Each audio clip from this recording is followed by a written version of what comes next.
They didn't break you with pain. They broke you with quiet. They didn't break you with betrayal. They didn't break you with one massive fight. They didn't break you with a dramatic goodbye. They broke you with something far more dangerous. Quiet. The unanswered messages. The lack of support. The feeling that no matter what you gave, it was never enough. And that's why it took so long to see. Because it didn't feel like abuse. It felt like love slowly disappearing. Let me ask you something. When did you start apologizing for having needs? When did you start explaining your feelings just to be understood? When did you start shrinking your voice so someone else could stay comfortable?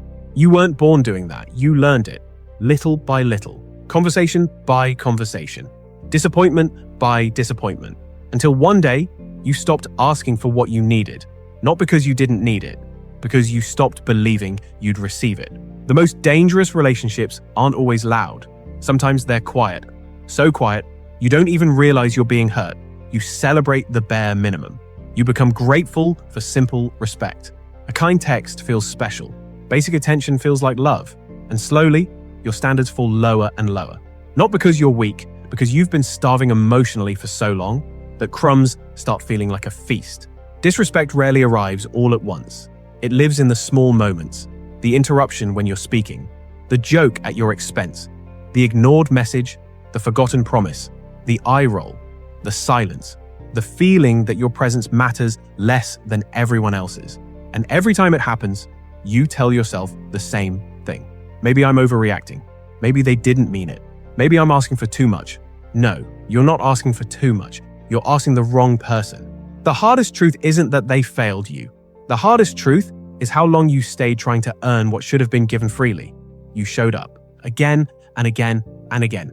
You gave understanding, patience, second chances, third chances, 10th chances, believing that if you loved them enough, they would finally see your value. But your worth was never the problem. Their inability to appreciate it was. And this is where everything changes. Not when they apologize, not when they suddenly understand, not when they become the person you hoped they'd be.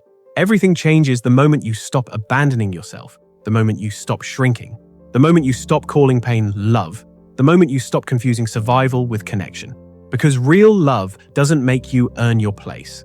It doesn't make you question your worth. It doesn't leave you feeling alone in a room with someone who's supposed to care.